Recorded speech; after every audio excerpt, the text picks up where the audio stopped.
we've all had lunch and we've taken the lights down, so we're gonna have story time with Caroline right now.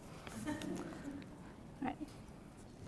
Kim Adenizio wrote, "Poems aren't products. Poems are what you make when you experience life in a certain way, alive to yourself and the world, observant of inner and outer reality, and connected to language." To create true poetry, you don't have to rhyme or count syllables or even end with words on a page. To create poetry, all you have to do is love language and use it to connect with the world around you. I'm not here today to ask the question, what if we all wrote sonnets all day? I'm here to ask the question, what if we were all poets? Poets choose their words carefully.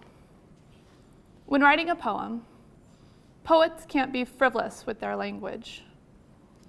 Poets look for exact, perfect words that fit into each individual circumstance. In searching for that word, poets look at both the connotative and denotative meanings.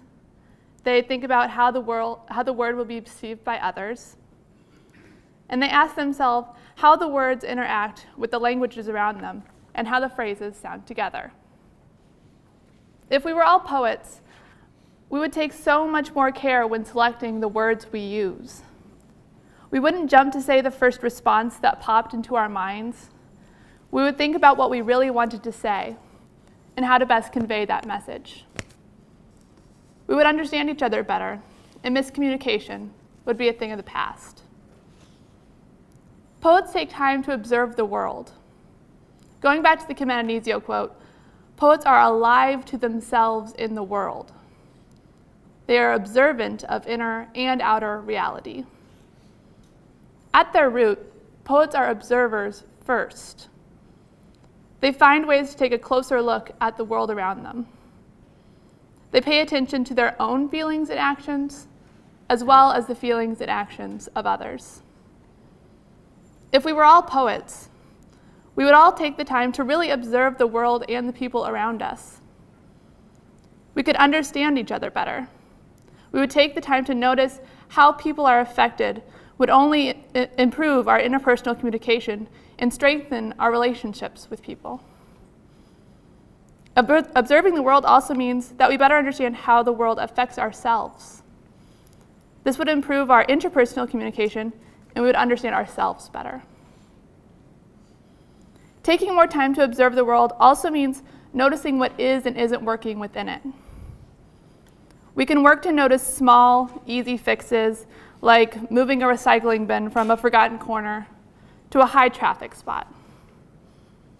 However, we can also use our skills of observation to come up with better, smarter ways to change the entire face of environmentalism.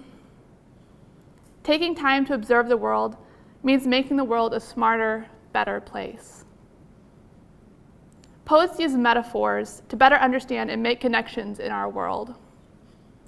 By connecting seemingly different objects or ideas, poets are able to paint a more vivid picture to their reader. These connections help the reader understand or see something that was difficult to comprehend. Ideas like love and death are often unpacked in this way. If we were all poets, everyone would be overjoyed to try and explain complex ideas, situations, and people. In doing so, we would make connections between those things in our lives that are familiar and comforting and those that are strange and different. We would all come to understand that nothing is so different and unimaginable that it is not worth understanding. Imagine if conflicting cultures took the time to educate each other on their respective customs and traditions before going to war. Everything in this world is connected, and knowing this can only give us a deeper understanding of the world around us. Though not everyone claims to be a poet, everyone has the opportunity to become one. This doesn't mean you have to write romantic sestinas with quill by candlelight with storm brewing outside. This just means you have to understand that language and the world aren't utilitarian things. I believe that if everyone took the time to really look at the world around us if everyone took the time to use words and ideas to understand and teach what they have seen, if everyone took the time to employ the range and power of language at our fingertips, if we were all poets, the world really would be a better place.